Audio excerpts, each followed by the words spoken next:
नमस्कार दोस्तों, आपको हमारी इस चैनल बॉलीवुड सिनेमा बाप में आपका दिल से स्वागत है। आज बात करेंगे स्मिता पाटिल के बारे में। मात्र 31 साल की उम्र में दुनिया को अलविदा कह देने वाली इस अदाकारा का जन्म 17 अक्टूबर 1955 को महाराष्ट्र के पुणे शहर में हुआ था। इनके पिता का नाम था शिवाजीराव गिरधर पाटिल और इनकी माता का नाम था विद्याताई पाटिल। इनके पिता शिवाजीराव गिरधर पाटिल स्वतंत्र सेनानी थे और देश आज़ाद होने के बाद राजनीति में आ गए थे, जबकि इनकी मां विद्याताई पाटिल एक सोशल वर्कर थी। स्मिता के परिवार में उनके माता पिता और उनकी 2 बहनें हैं। स्मिता ने फिल्म कलाकार राज बब्बर से शादी की थी और उनका एक बेटा भी है जिसका नाम है प्रतीक बब्बर। प्रतीक बॉलीवुड हिंदी सिनेमा में एक्टर है। चूँकि स्मिता पाटिल के पिता स्वतंत्र सेनानी थे और गांधीयन मूवमेंट का हिस्सा थे, तो वो कोई नौकरी नहीं करते थे। घर चलाने के लिए स्मिता पाटिल की मां विद्याताई पाटिल ही नर्स की नौकरी करती थी। मां विद्याताई पाटिल जब नौकरी पर जाती थी तो पिता ही स्मिता पाटिल और उनकी बहनों का ख्याल रखते थे। यही वजह है कि स्मिता पाटिल और उनकी बहनों की बॉन्डिंग अपने पिता से ज्यादा थी। स्मिता की शुरुआती पढ़ाई लिखाई उनके घर के पास ही मौजूद एक बालवाड़ी में हुई थी। उसके बाद स्मिता के माता पिता ने उनका दाखिला पुणे के पेरुगेट इलाके में मौजूद भावे गर्ल्स स्कूल में कराया। आज भावे गर्ल्स स्कूल का नाम रेणुका स्वरूप मेमोरियल गर्ल्स हाई स्कूल हो चुका है। स्मिता स्कूल में होने वाली एक्स्ट्रा करिकुलर एक्टिविटीज में हिस्सा लेने लगी थी। स्कूल में स्मिता ड्रम बजाती थी। अपने स्कूल के बैंड की लीडर हुआ करती थी। महाराष्ट्र का पारंपरिक लेजिम नृत्य भी किया करती थी। स्मिता को स्टेज शो से इतना प्यार हो गया था, इसका अंदाजा आप ऐसे लगा सकते हैं कि एक दफा स्कूल के एक नाटक में इन्हें नहीं लिया गया। इस बात पर स्मिता अपने टीचर से भिड़ गई और उन्होंने पूरे स्कूल के सामने टीचर के खिलाफ अपना रोष जता दिया था। उनके पिता जब महाराष्ट्र सरकार कैबिनेट में मिनिस्टर बन गए तो उनका पूरा परिवार पुणे से मुंबई शिफ्ट हो गया, लेकिन स्मिता पुणे में ही रही। हालांकि माता पिता से मिलने वो अक्सर मुंबई जाती रहती थी। स्मिता और उनकी बड़ी बहन अनीता अपने स्कूली दिनों में कांग्रेस के राष्ट्र सेवा दल के चाइल्ड विंग का भी हिस्सा रही थी। इस दौरान इन्होंने राष्ट्र सेवा दल द्वारा आयोजित कई वर्कशॉप से भी हिस्सा लिया था। इन वर्कशॉप के जरिए इन्हें देश के कई इलाकों में घूमने का मौका मिलता रहता था। इन वर्कशॉप में स्मिता बाकी बच्चों के साथ मिलकर गांव देहात के बच्चों को थिएटर व डांस के माध्यम से जागरूक किया करती थी। 12वीं पास होने के बाद स्मिता ने पुणे के फर्ग्यूसन कॉलेज में दाखिला ले लिया था। यूं तो पढ़ाई लिखाई में उनका मन बहुत ज्यादा नहीं लगता था, पर अपनी मां के ग्रेजुएशन करने की गुजारिश करने के कारण वो कॉलेज जाती रहती थी। इसी कॉलेज में पहली दफा स्मिता को एक लड़के से प्यार हुआ था। वो लड़का किसी राजसी खानदान से ताल्लुक रखता था। स्मिता उससे शादी करना चाहती थी। सबसे पहले उन्होंने ये बात अपनी मां को बताई थी।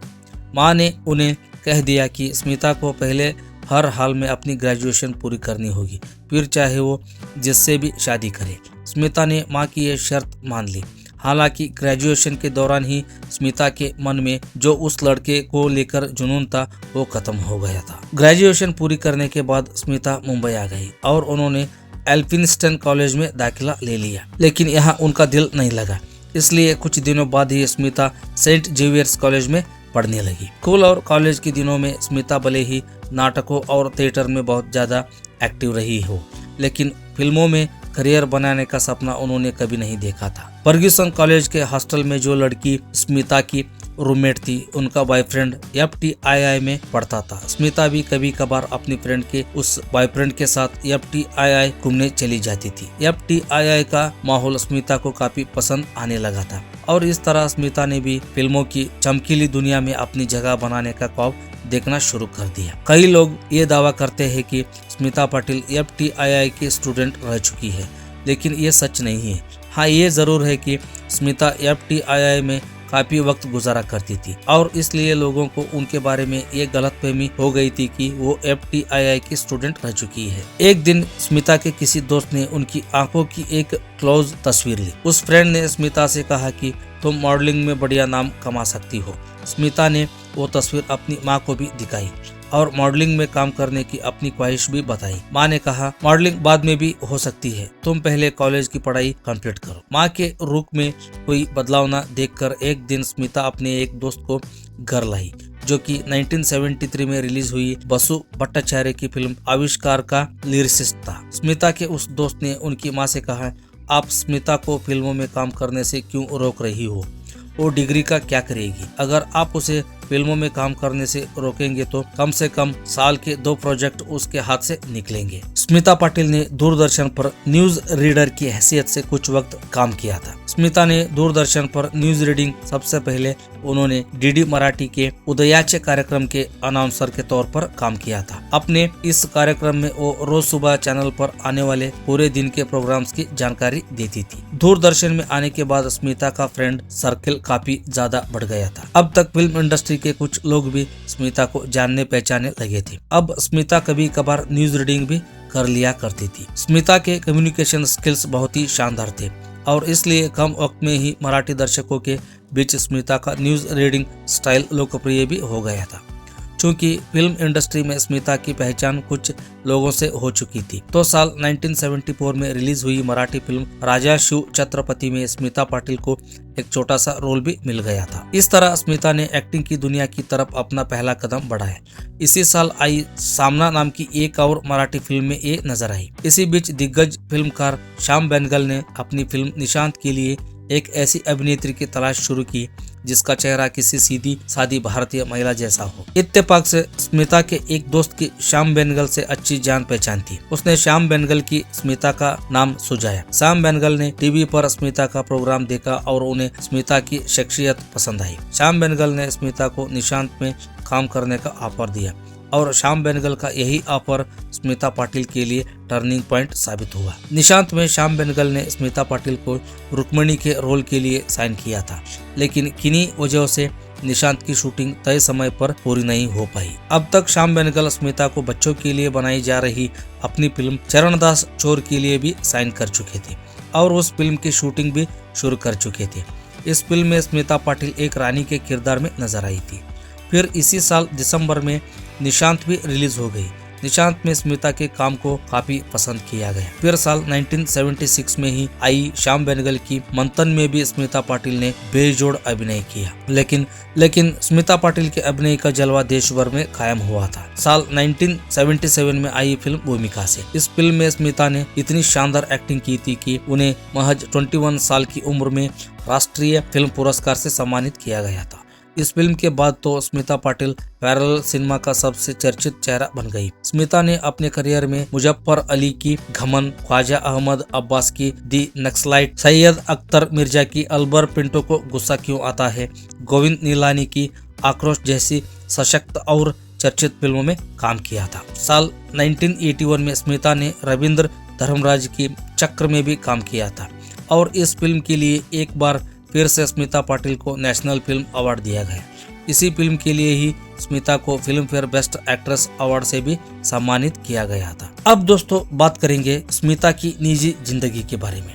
दोस्तों स्मिता की निजी जिंदगी काफी उथल पुथल रही थी। स्मिता पाटिल के पति का नाम राज बब्बर है, जो एक प्रसिद्ध भारतीय फिल्म अभिनेता और राजनीतिज्ञ है। दोस्तों क्षमा चाहते हैं, आपको राज बब्बर की बायोग्राफी की वीडियो भी हमारे इस चैनल में पहले से ही मौजूद है, आप जरूर देखें। स्मिता पाटिल और राज बब्बर की पहली मुलाकात 1982 में फिल्म भीगी पलके के सेट पर हुई थी।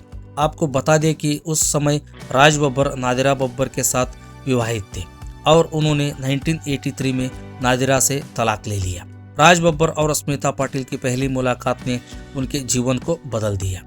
राज बब्बर संग अपने रिलेशन और अपनी शादी की वजह से स्मिता को न केवल समाज की तरफ से तंज का सामना करना पड़ा था, बल्कि अपनी मां की नाराजगी भी झेलनी पड़ी थी। स्मिता की मां विद्याताई पाटिल को शादीशुदा राज बब्बर के साथ उनका रोमांस करना पसंद नहीं आ रहा था।